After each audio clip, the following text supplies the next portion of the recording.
Tem hora que balança.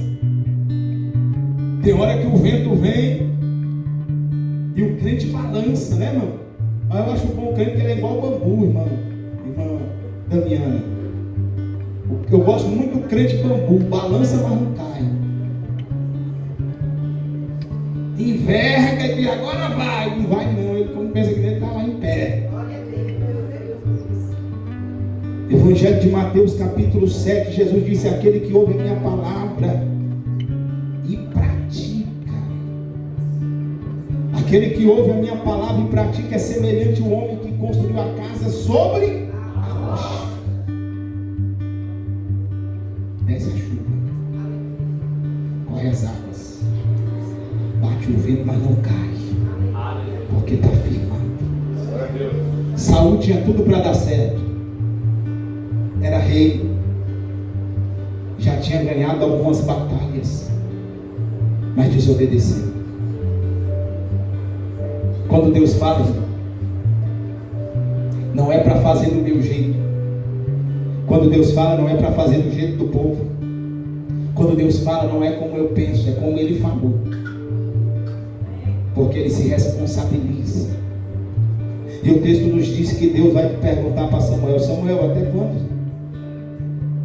Até quando tu vai insistir com o que eu já rejeitei? Dá uma olhadinha para esse irmão do teu lado e diz: cuidado. Não queira ser amigo de quem Deus não é mais. Não queira ajudar quem Deus não quer que ajude. Tem hora que o coração do homem está tão mole que ele quer ajudar todo mundo, e às vezes Deus não está querendo nem ajudar mais. Quem falou foi Deus. Samuel, até quando tu vai insistir com Saul? Tendo eu já o rejeitado.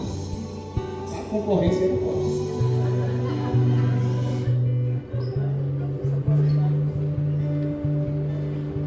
Até quando irá insistir com quem eu não quero ajudar?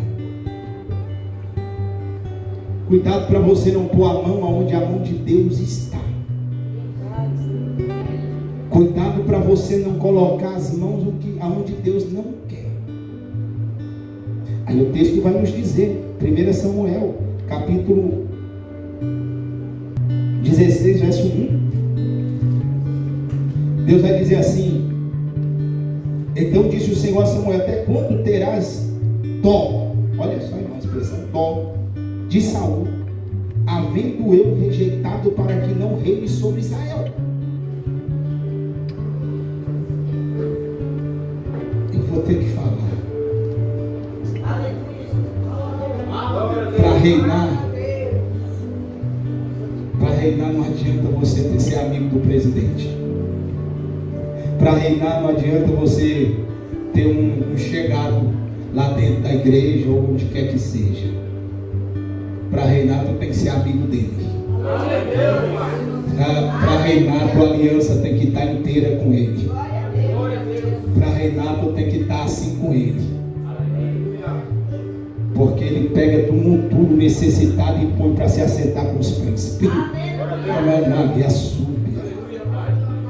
Aí o texto sagrado nos diz: havendo rejeitado para que não reine sobre Israel, enche o teu vaso de azeite e vem, enviar-te-ei a Jessé belemita, porque dentre os seus filhos me tenho provido de um rei. Olha, tu acha que Deus me viu foi hoje, lá em casa tomando banho, lá botando perfume para vir aqui pregar para você. Ele me viu era quando ninguém estava me vendo. Ele te viu era quando ninguém te viu. Aleluia, Jesus, aleluia. Glória a Deus. Aí eu olho para a Bíblia e eu fico perguntando: como é que escolhe um rei? Como é que Deus vai escolher um rei? Aí a Bíblia tem a receita. Porque Saul era de uma família benquista. Era um homem que tinha uma boa aparência, uma boa presença. Mas o texto sagrado nos diz que Deus não o achou. Uma das características de Saul é que ele desistia fácil das coisas. Está pegando aí, irmão? Tu já desistiu de quantas coisas na sua vida? Quantas coisas você já deixou para lá? Não precisa responder para ninguém saber.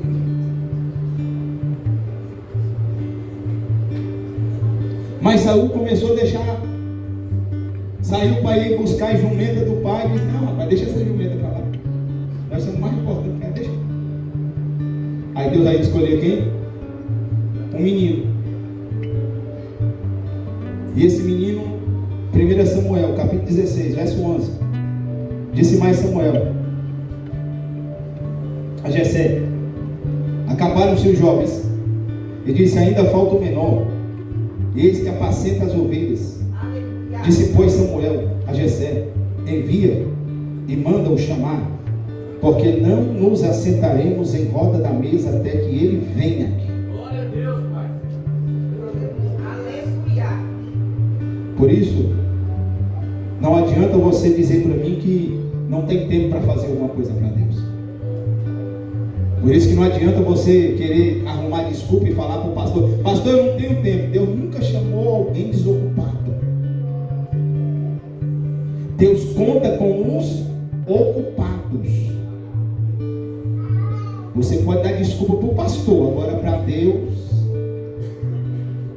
nós podemos arrumar desculpa para a liderança, agora para Deus nós podemos até dar desculpa para a igreja, agora para Deus. A Bíblia diz que Davi estava ocupado. Os discípulos, quando foram chamados, eles estavam fazendo o quê? Pescando, ocupados. Mateus estava na coletoria. Mateus capítulo 9, verso 9, ele estava trabalhando na coletoria, publicando. E a Bíblia diz que os olhos do Senhor viram. Ele disse: segue-me. Ele deixou e foi seguir Jesus. Dá uma olhadinha para esse irmão de novo. Pergunta para ele: até quando Deus é prioridade para a sua vida? Até quanto Deus é prioridade para você? Eu estava quietinho lá, me chamaram porque quis. Prioridade. O que é prioridade? Prioridade é o que está em primeiro lugar. Não, mas é porque eu tenho um menino que está gripado. Eu falo outra coisa. É porque tem um menino. É porque tem um a fazer. Davi estava ocupado. Manda chamar, porque não nos assentaremos à mesa até que ele venha. Foram chamar. E o que aconteceu? Ele veio. Chamaram e ele veio. Pergunta para esse irmão: você está pronto? Deus está te chamando. Está pronto para dizer: eis-me aqui? Está pronto para ir, irmão? Porque uma coisa é ouvir e outra coisa é responder. Eis que estou à porta e bato. Se alguém ouvir, primeira ação, ouvir. Segunda ação, e abrir, eu entrarei. Tem muita gente ouvindo a voz de Deus, mas está fingindo que não está ouvindo. Tem muita gente recebendo o chamado e dizendo: depois eu vou. Chama, manda chamar, porque enquanto não chegar, não nos assentaremos à mesa. Tem muita gente para sentar na mesa quando você chegar. Primeiro você obedece, depois senta na mesa. Sentar na mesa significa honra. Sentar na mesa significa lugar de exaltação. Mas para isso eu tenho que ouvir e ir, ouvir e obedecer. No lugar da sua honra, Deus já está. Deus já está no lugar da sua vitória.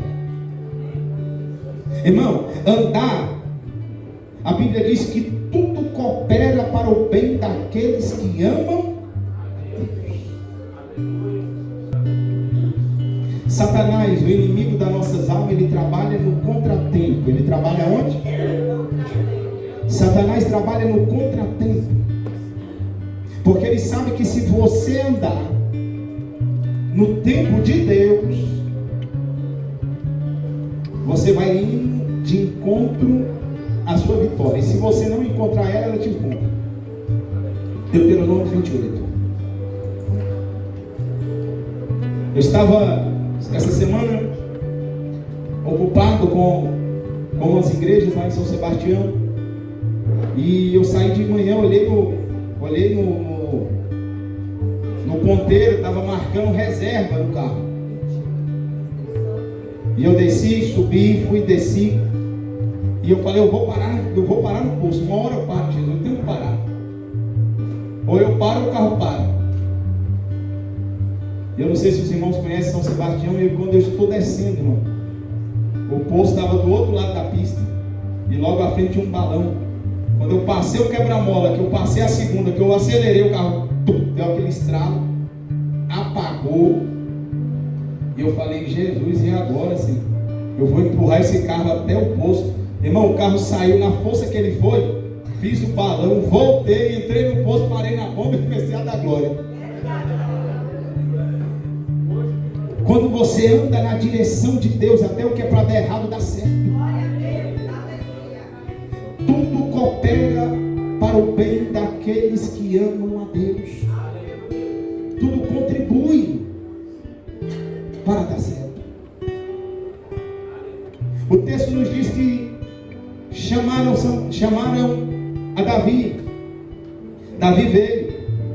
E quando Davi vem, o texto diz que Jessé ouve a voz do Senhor dizendo, levanta, porque é esse mesmo que eu escolhi para reinar. É esse mesmo que eu escolhi para reinar sobre o meu povo. Aleluia.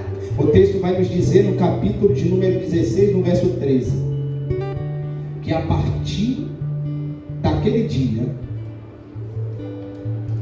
em diante, o Espírito do Senhor se apoderou de Davi. Então Samuel se levantou e se tornou a Ramá. Ou seja, irmão, não tem como reinar nessa terra sem o Espírito Santo.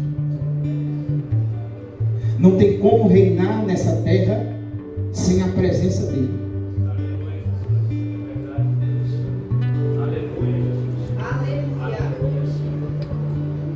Eu comecei a trabalhar, hoje eu trabalho na área hospitalar. Estou de atestado. Estou sem trabalhar esses dias por causa de um acidente que eu sofri em novembro. E o Senhor disse que ia me separar para a obra, ia me aposentar para a obra. Em novembro passado eu sofri um acidente, ainda estou contratado, mas estou nas mãos do Senhor. Deus tem cuidado de nós. Eu espero no INSS resolver minha situação.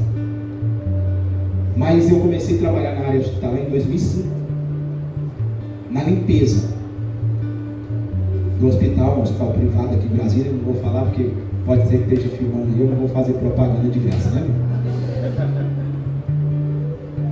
Mas trabalhei 11 anos nesse hospital. 3 anos eu fui o melhor funcionário do hospital, considerado o melhor, votado por todos os setores, pelos colegas do hospital como o melhor funcionário. Recebi 3 prêmios ali. Hoje eu trabalho no hospital de base aqui de Brasília como instrumentador cirúrgico da cirurgia cardíaca. Deus me tirou lá da limpeza e me colocou lá no lugar mais limpo que tem no hospital, dentro do centro cirúrgico, instrumentando cirurgia do coração, colocando válvula, fazendo ponte de safena, auxiliando ali os médicos. Deus vai te botar para reinar. Deus vai te fazer sentar na mesa. Mas o que Ele está falando é: não duvide da minha voz. Escute a minha voz. Deus tem reino para você nessa terra e no porvir a vida eterna. Agora o texto sagrado nos diz, no livro de Salmos, capítulo 89, verso 20, o Senhor vai dizer assim: achei. E esse achei, sabe quando você está procurando aquela nota de R$200, irmão? Vai ter 200, né? Dentro de casa você perdeu, que você acha que você dá até 3 por eita, achei. Já vira até mais pentecostal. É um achei de alegria. Sabe como é que é esse achei aqui? É como aquele achei da mulher que diz: achei a dracma perdida, achei a minha joia, estava perdida, mas eu achei. Esse achei aqui é como aquele homem que estava procurando a 100ª ovelha e disse: achei a minha ovelha. Esse achei aqui é Deus dizendo: achei a Davi, meu servo, e com meu santo óleo o separei. Como é que se acha um rei? Primeiro, acha ele ocupado. Segundo, acha adorando. Porque Davi estava onde? Cuidando das ovelhas no pasto. Alguns historiadores dizem que provavelmente ele foi colocado ali até para ser comido por alguma fera, porque o serviço que ele fazia não era dele, era do mais velho. Aonde é que estava o mais velho? Em casa, comendo pão e queijo das ovelhas que ele cuidava, se aproveitando do trabalho dele. Pode até alguém se aproveitar do seu trabalho, mas vai chegar o tempo da tua mão. O texto diz que agora Davi está no pasto, mas o Senhor manda lhe chamar.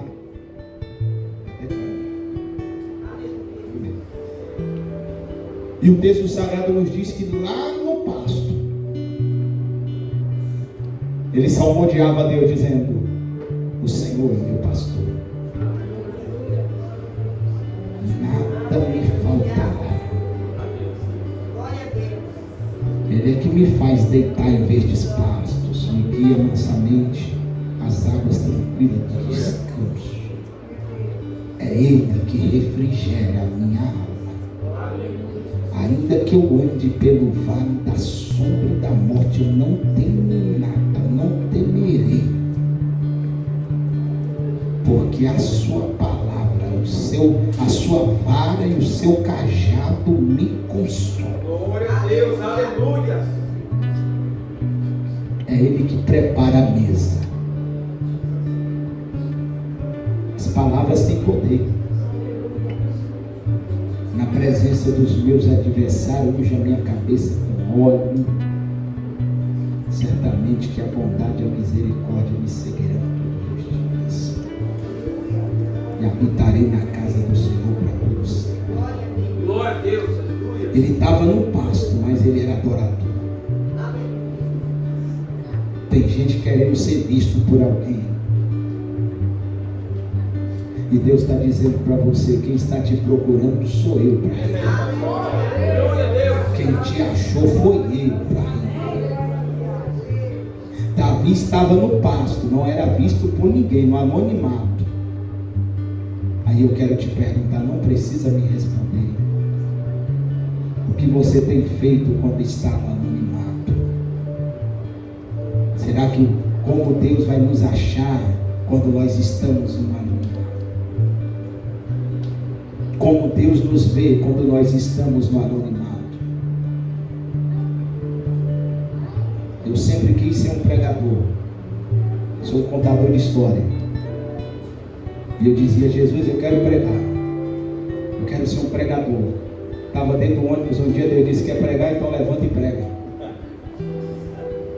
Eu falei: Jesus, mas é aqui assim, desse jeito, de repente.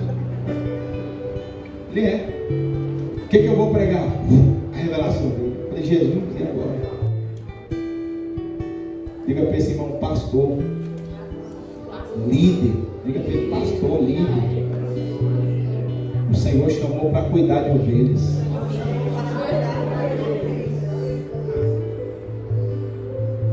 O Senhor chamou para pastorear. Pastorear quer dizer ser pai. Ser um responsável, cuidador. Você está pronto para cuidar? E não pede paciência não, porque senão vai ser, né? Quem está pedindo paciência aí, irmão? Quando a gente pede paciência, já viu que Deus... Eu estava falando sobre isso hoje. A Bíblia já é a nossa teoria, é ou não é? Leu. Só que a Bíblia ela não é só teórica, ela é prática. O ministério de Jesus era teórico e prático, teórico e prático, teórico e prático. Está entendendo? Com nós não é diferente não. É teoria e prática. E por isso que para servir o Senhor nós temos que ter fé. Por isso que nós temos que crer. Porque aquilo que nós pregamos, Deus vai nos fazer viver. Aleluia. Glória a Deus. Por isso, cuidado com alguns hinos que você canta. Deus me deu, Deus tomou. O que nós sai da nossa boca no mundo espiritual se torna se materializa do mundo espiritual para o físico.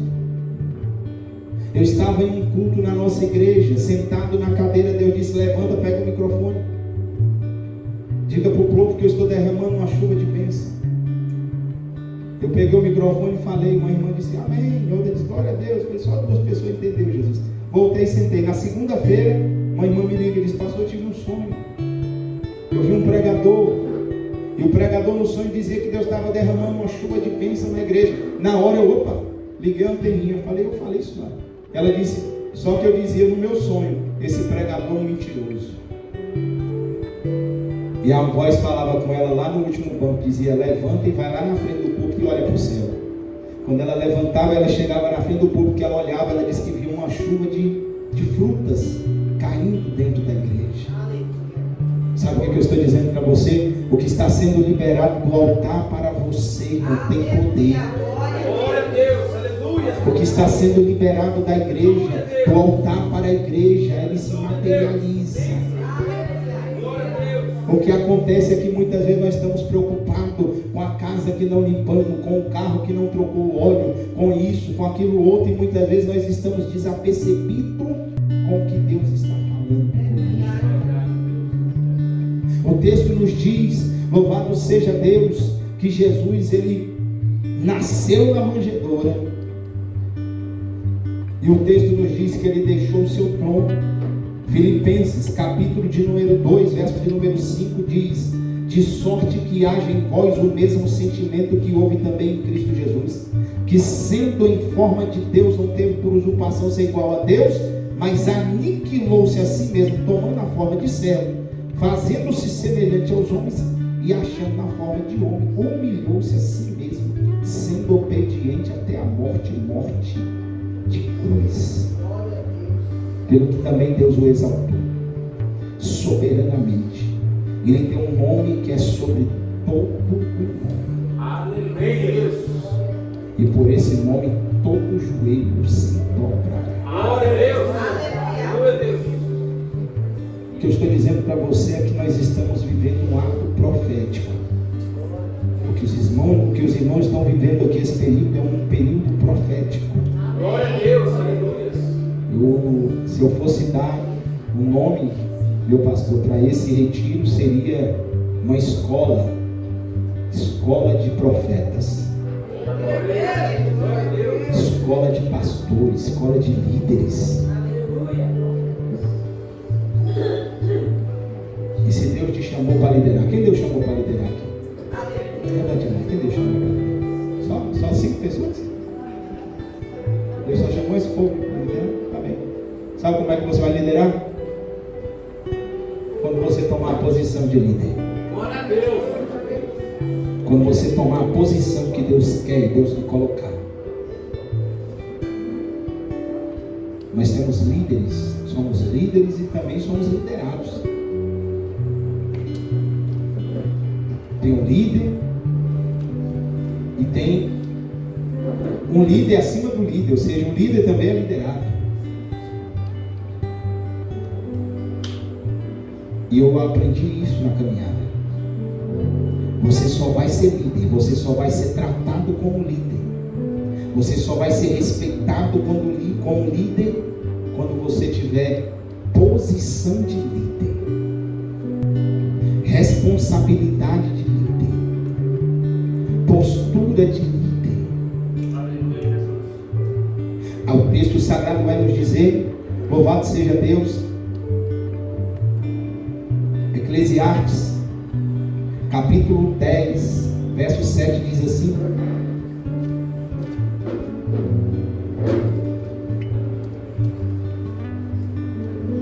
vi servos a cavalos, ou escravos a cavalos, e príncipes que andavam a pé, com os servos sobre a terra. O que esse texto quer dizer, irmãos? Que Deus nos chamou para ser príncipe. Tem muitas pessoas que foram chamadas para ser príncipe, princesa, reis, rainhas, reinar, mas vivem como escravo. Deus já te libertou, Deus já te chamou, já fez uma promessa. A irmã contou o testemunho que toda vez que ela ia comprar roupa, ela comprava um terno, comprava uma camisa social, comprava uma gravata.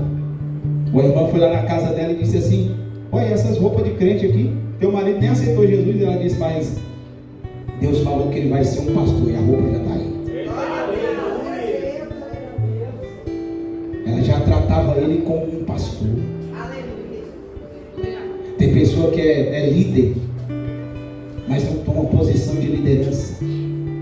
Aí quando vê alguém se destacando, ele diz assim: o irmão está querendo passar na minha frente. Não, porque você não se posiciona, Deus, alguém vai se posicionar.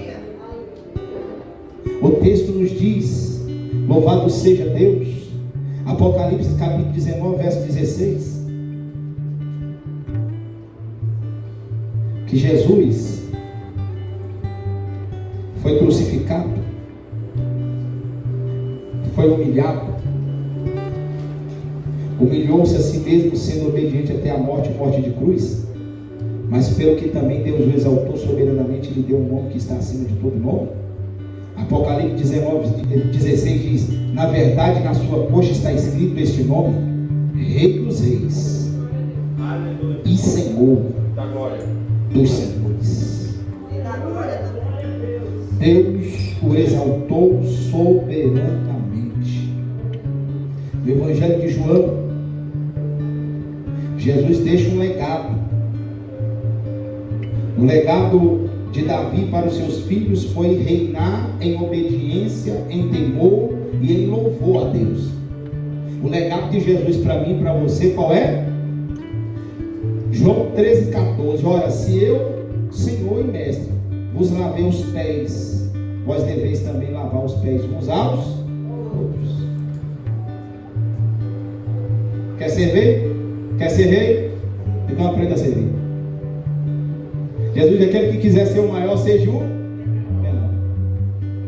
Se eu, sendo Senhor e Mestre, sou, lavei os pés de vocês, vocês devem levar uns dos outros, porque eu vos dei o exemplo para que, como eu vos fiz, façais vós também. Porque não é um servo maior do que o seu Senhor.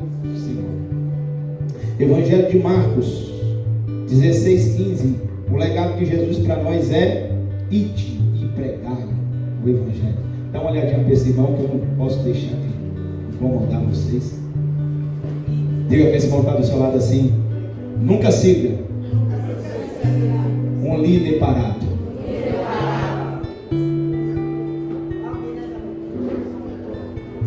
Nunca siga um líder parado. E também nunca seja um líder parado. Ninguém vai seguir um líder parado. Tem muita gente seguindo o líder parado. Como é que segue um líder parado, irmão? Sem sair do lugar. Tenha bons exemplos. Jesus disse: ide. A ordem, o legado é não parar. Quem quer paralisar o homem é Satanás. Nós pregamos agora, terminamos uma campanha, Evangelho de João, capítulo 5. Jesus desceu lá no tanque, no tanque chamado Betesda, porque tinha um homem lá 38 anos, para dar uma lição para nós aqui no século 20, no ano de 2026. Qual o legado que aquele homem deixou para nós? Não desistir. 38 anos persistindo, mas nunca pediu ninguém para levar ele embora para casa. Aí Jesus chega lá e diz: pega a tua cama e vai para a tua casa. 38 anos insistindo. Tem gente que vou desistir. O ministério não deu certo, vou desistir. Esse negócio não é para mim. Eu já falei no início. Tem oportunidades que não vão voltar mais. Por isso, para de desistir. Para de abrir mão dos seus sonhos. Para de abrir mão dos teus projetos, daquilo que Deus confiou a você. O ministério que Ele te deu é para você. E com certeza Ele tem um propósito para isso. João capítulo 21, verso 15. Jesus termina dizendo assim: depois de terem jantado, disse Jesus a Simão Pedro: Simão, filho de Jonas, ama-me mais do que estes? Ele respondeu: sim, Senhor, tu sabes que eu te amo. Jesus vai responder para ele: apacenta os meus cordeiros. Tornou a dizer-lhe segunda vez: Simão, filho de Jonas, ama-me? Disse-lhe: sim, Senhor, tu sabes que te amo. Disse-lhe: apacenta as minhas ovelhas. Disse-lhe terceira vez: Simão, filho de Jonas, ama-me? Simão disse, entristecendo-se por ter dito terceira vez, ama-me, disse-lhe: Senhor, tu sabes tudo. Tu sabes que eu te amo. Jesus disse: apacenta as minhas ovelhas. Ou seja, se Deus nos chamou para apacentarmos, Deus não nos chamou, não nos deixou outro legado, senão cuidar de vida. Cuidar de vida dá trabalho, requer tempo e prioridade. Enquanto eu estou cuidando de alguém, Deus está cuidando de mim. Enquanto você está cuidando de alguém, se dedicando por alguém, porque quando você paga um preço, quando você se dedica à obra de Deus, você está se dedicando a alguém. Tudo que é feito na casa de Deus, na obra de Deus, tem um propósito, não é em vão. O pastor não está vendo o que eu estou fazendo, o pastor não está vendo, mas o pastor dos pastores está. Eu estou fazendo aqui, as irmãs nem reconhecem, mas ele reconhece ele. Não perca o princípio. Que princípio é, pastor? Santidade ao Senhor. Não leve as coisas de Deus como se fosse uma coisa banal, como se fosse uma coisa qualquer. Esse microfone não é para ser cantado pagode. Esse microfone não é para falar de outra coisa a não ser do nome do Senhor. Glória a Deus. Aquilo que é consagrado a Deus é para Deus. Um dos princípios se chama santidade. Santidade é um dos princípios que Deus não troca. Sede santos, porque eu sou santo.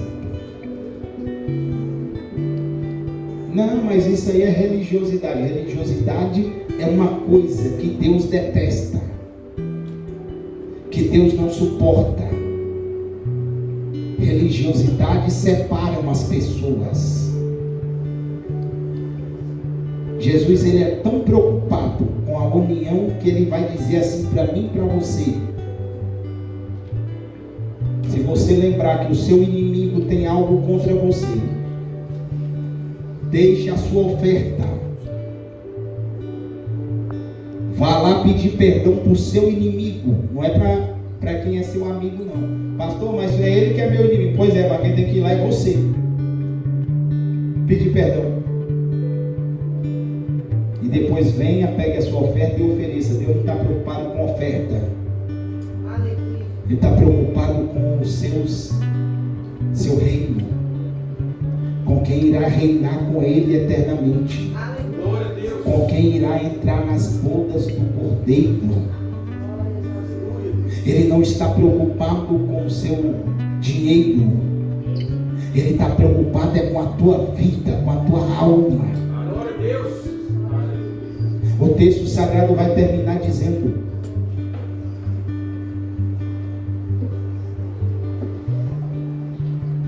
Mateus capítulo 4, verso 23. Percorria Jesus toda a Galileia, ensinando nas suas sinagogas e pregando o evangelho do reino e curando todas as enfermidades e moléstias entre o povo. Isso aqui é o que, irmão? O ministério de Jesus. Qual é o nosso ministério? Pregar, ensinar o evangelho do reino e curar os enfermos. Jesus percorria toda a Galileia ensinando